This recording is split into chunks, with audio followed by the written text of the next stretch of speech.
All right, long story short, during the break, after the break, we came back for in-service. One of the instructors, Beth Chambers, whom some of you might know, she teaches in the supervisory management program, very nice person, good teacher from what I hear. She came in and said, hey, do you teach students how to write apps? And I said, yeah. She said, I was just wondering if we could try to set up some kind of a BTC Uber app. And I thought, I don't know, but that'd be a good assignment. So I just started with it right here.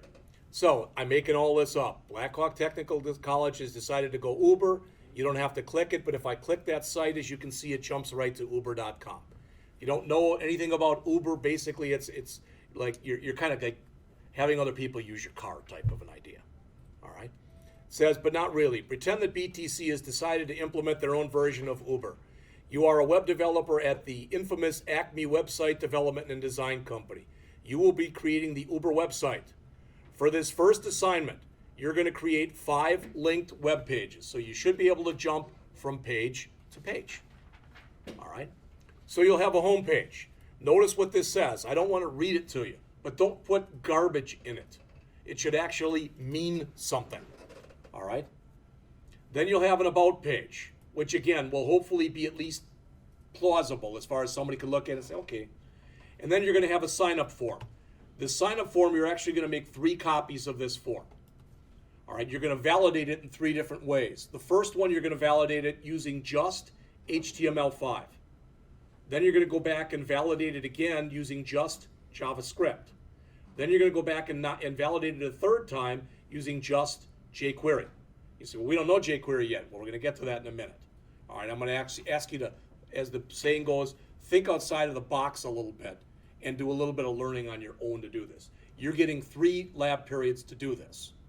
All right, you're getting Wednesday, next Monday, and next Wednesday to work on it. All right, so as it says, the first form, all the forms are going to have at a minimum a BTC ID number, all right, a first name, a last name, an address, a city, and a state. The state should be a drop-down list with all 50 states, all right, a zip code, a BTC email address, a phone number, a campus location for which you'll use radio buttons. You may or may not be aware of it. You can have at least 2 or 3 radio buttons, not just one.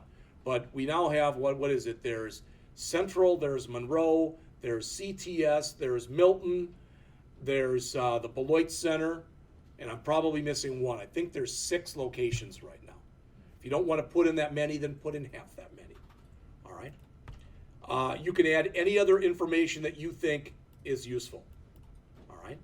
So the first form, like it says, all of these forms, every field is required. All right? In addition, the BTC ID number should be 9 characters long, only numbers.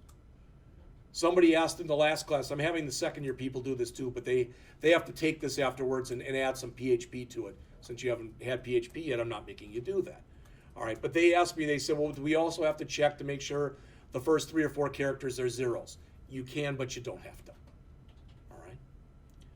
Make sure the email address is validly created. Again, you can't validate an email address to see whether or not it exists, but you can say that it's something at something dot something type of an idea. All right. And notice if you look in here, the first one will be validated using only HTML5. If I click on the hyperlink, HTML5 form validation examples. So it's going to give you some stuff that hopefully you'll be able to use. All right. The second form must be validated using just non-jQuery JavaScript. And if you go there, same site, JavaScript form validation. So hopefully that'll help you if you get stuck. All right. The final one that you will work on in here, you're going to have to go out to this site, jQueryvalidation.org. If you go out to this site, there is right here, there is a 12-minute and 57-second long presentation video on using the jQuery plugin. It's done much differently than probably anything you've ever done. But the good news is in there, here's where you download it, and in there, if you look at the examples that are in the video, you can use it and do almost exactly the same thing as what's shown in there. All right? But you probably are going to have to watch this. I was even thinking of showing it to you right now, and we can, I don't care, but I'm not going to do it as part of a video. If I put a video within a video, these things get humongously big. All right? I didn't know that until the first time I did it, and the thing came out, they're usually about 500 meg. It was 17 gig.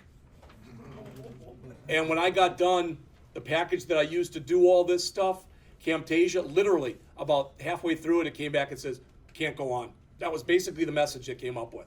It just died right there. You broke Camtasia? Well, that's not hard to do.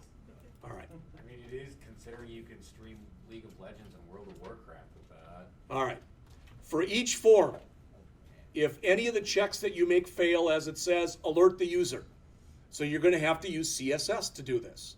And again, to go back to Roger's earlier question, your HTML files should have just HTML and links to JavaScript and or jQuery or whatever you want, and your links to your CSS files. Your CSS file, .css file or files, should only have CSS in them. All right? And your JavaScript or jQuery files should be in a folder that's called JS, just like I showed you with mine before. All right.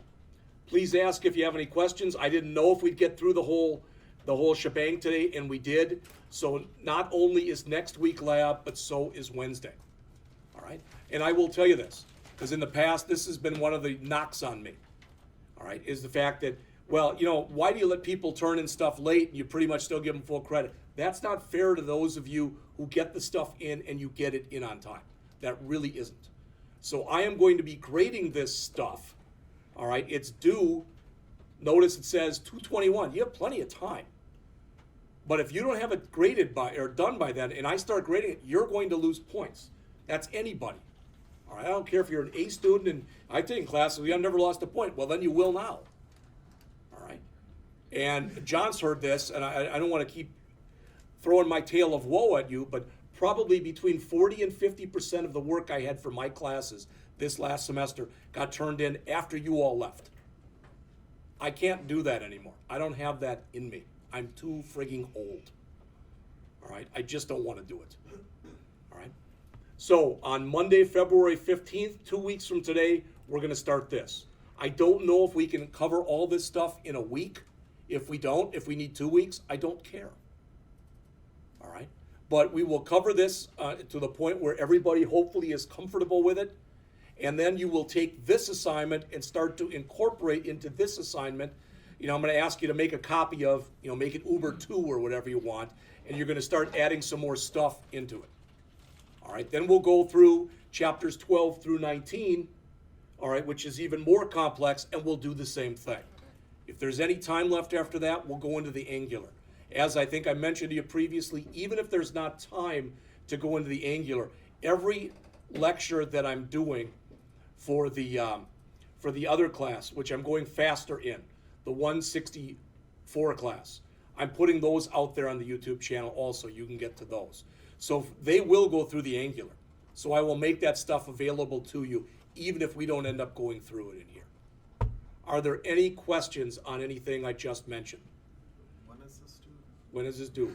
Well, right down there. There it is, okay. All right. Yes. You said the dock points for attendance if you don't come on lab days? Question is, do you get dock points for attendance if you don't come on lab days? That is to be determined. All right? And I look at it this way, that one of the few perks I still have, and this may sound very unfair to you, it depends on the student. And if the student doesn't come, but they get stuff done on time and their work is of superior quality, I don't have a problem with it. All right? But if they don't come, and, because a lot of times, I know, last semester, and a lot of these were the second-year people. John knows who I'm talking about. I've never given as much lab in my life, and to a person, 2 or 3 of them wrote down, why don't we ever get lab in this class? I'm like, wow, good question. All right? In fact, I'm still helping one student do his work from last. That's correct, that's true. Any other questions? Really? But So this is out there both on the P drive, you've got a hard copy, it's also out there on Blackboard. All right? All right, that's all I've got. Don't you fail at some point in time? I mean. No, you take an incomplete. And when you take an incomplete, the idea is you get till the end of the next semester, but the maximum grade you can get is a C. There's something wrong with that. There's something very wrong with that. How's that person ever gonna get a